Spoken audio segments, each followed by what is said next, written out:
I have another question about the 5G affecting these star children, because the authoritarians, or whatever you want to call them, the beings in power, know that they're present too, and they're trying to put out these damaging radiation waves to affect them. I don't know if they're going to be able to deal with preventing the authoritarians from doing this 5G to mankind. Hi, Tim. Yes, that is to shut them down. But remember, if you think of the soul journey, the way that I look at it from that level is that we've all incarnated to this planet at this and we've got a job to do. And there would be no point in all these amazing children being born right now or choosing to be born right now if it was for a waste of time. So they must know on some level how to deal with what's going on this planet. Otherwise, there would be no point to their incarnation. So as far as I'm concerned, it's pretty logical that they will have abilities that will enable them to get past whatever is thrown at them. Otherwise, as I say, what would be the point of them incarnating in the first place? The abilities of these even begun.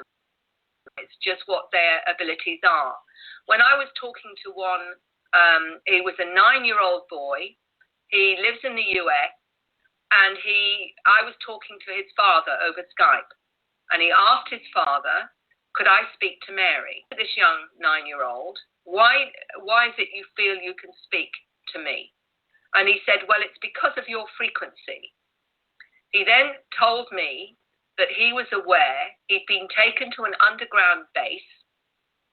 While he was there, he was sat in a chair, and there was a woman in a black military uniform in front of him. There was technology to the side of the chair.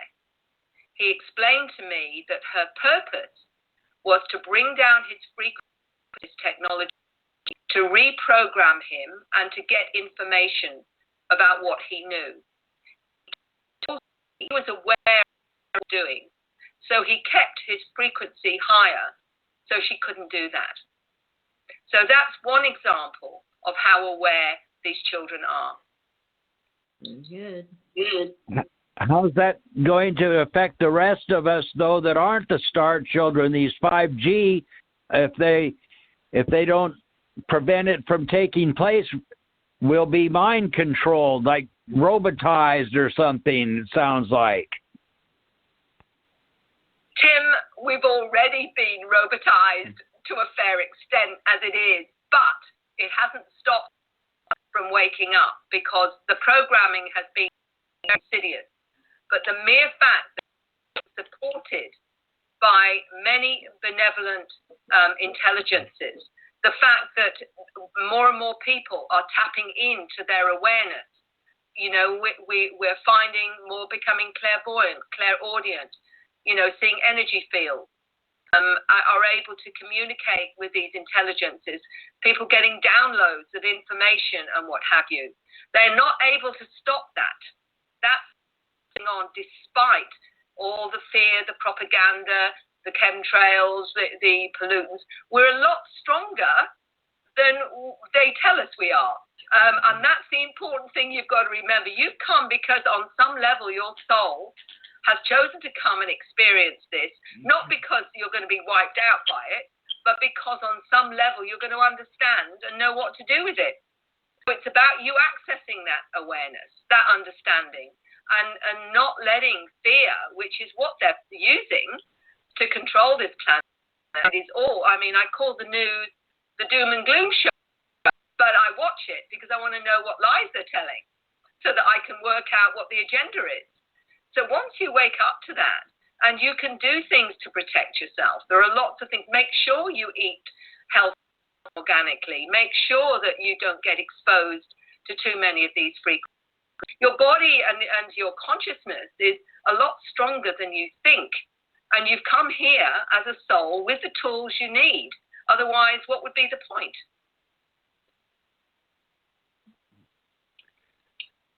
Eric, That's the question. What's the point? Eric, are you there? Do you have a question or a comment?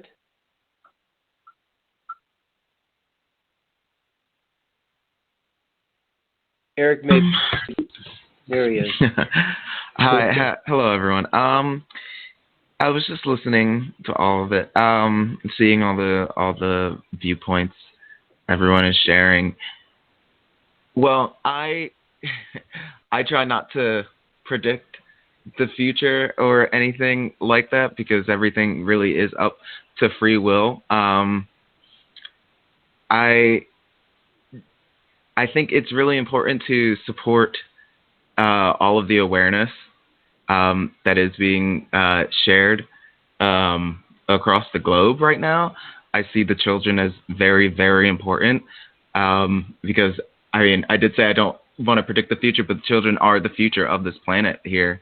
But I think it's very important to support the awareness because I see it as, since we are far more than just these physical bodies, we are awareness in a sense, the essence of the being. So I'm really not that worried about the destruction and things like that, but it's more so helping people become more aware that you can make better choices. Like you don't have to destroy everything or really be afraid of everything being destroyed. But I don't know. I think what you're doing is very wonderful, and I think more people should know about the wonderful and special children that are coming through. Like if all the parents in the world would start paying attention to their children more, they would really learn a lot because children are significantly more free with themselves and free with life and far more open and connected to life than most of the conditioned adults are on this planet. I don't know. I just think that's really important. That's all I really have to say right now. Thank you. Well, thank you.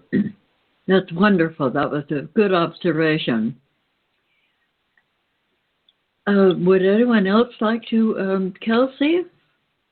I understand you've been kind of waiting. No? No, she's not here. She's not. Sorry. Okay.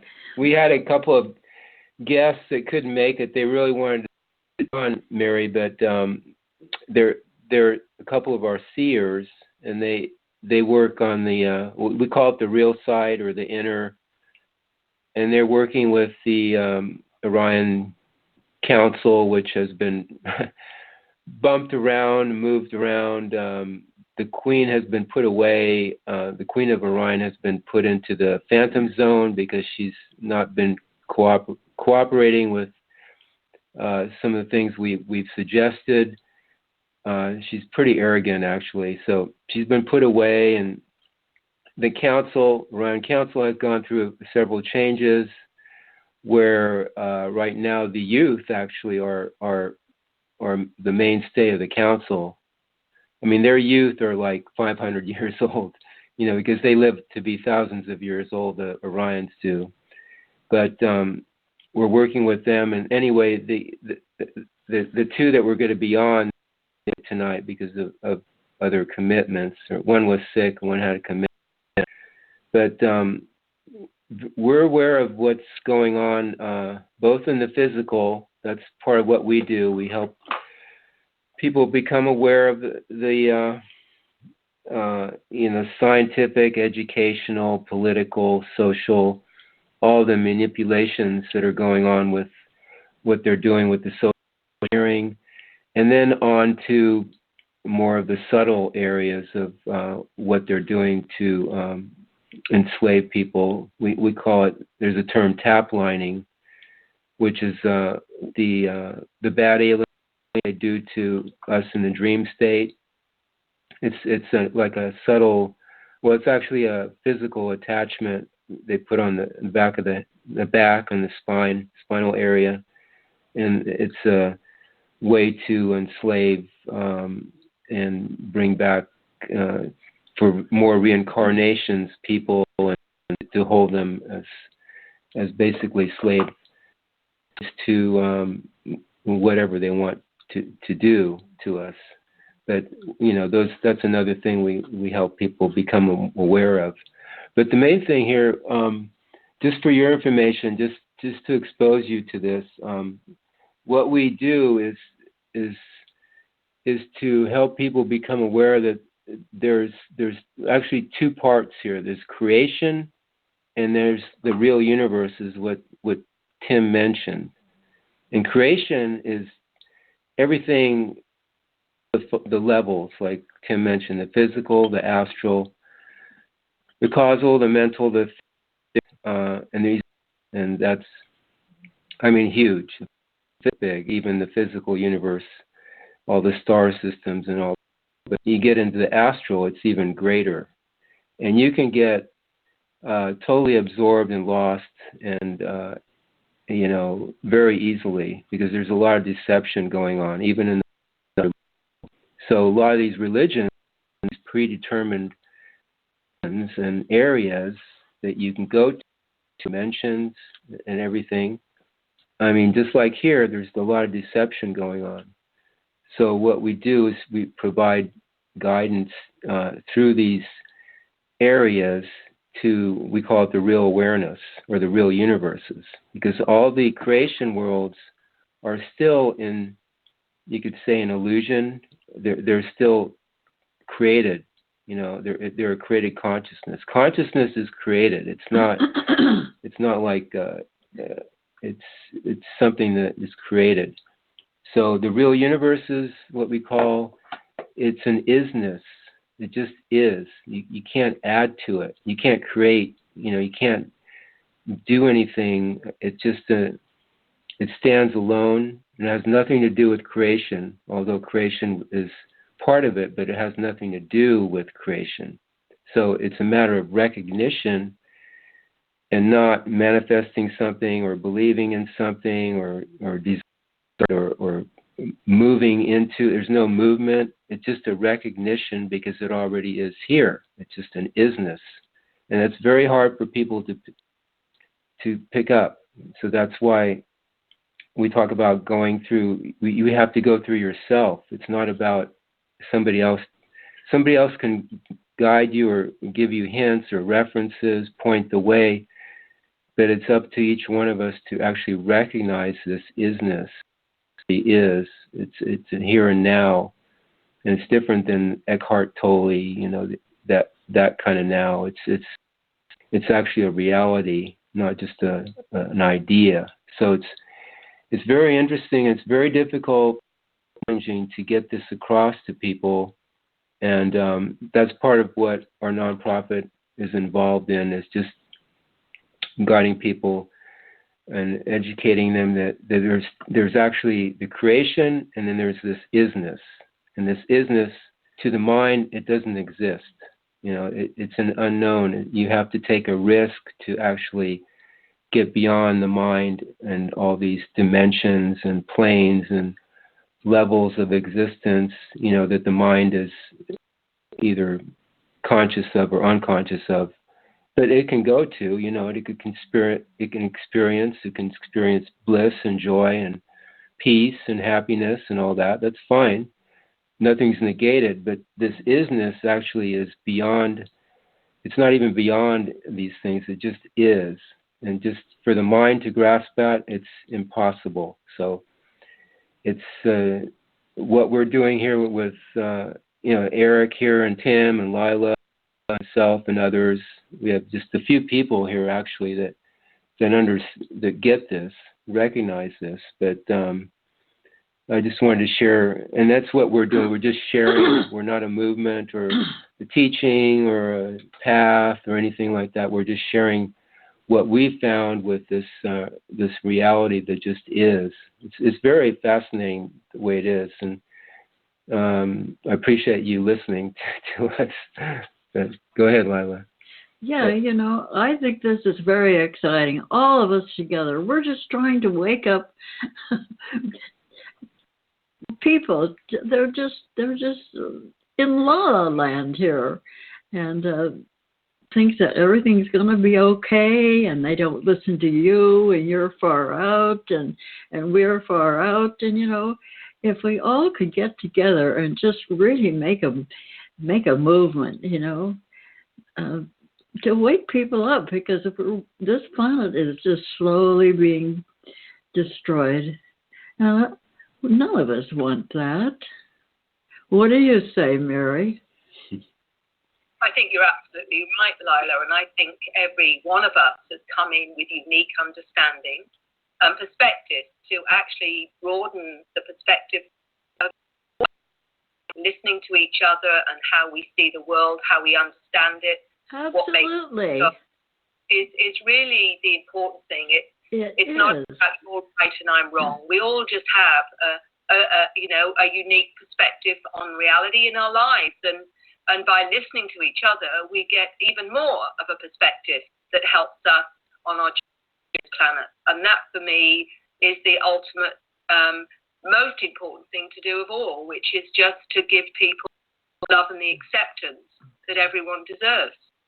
Yes, you're so right. You know, absolutely. Everybody has a different perspective of what's real, you know, and it doesn't make any difference how you break through this. You know, you get a little piece of the puzzle, and you get a little piece of the puzzle over there, and pretty soon you've got everybody working in harmony, and really together we can do it. You know, two is better than one.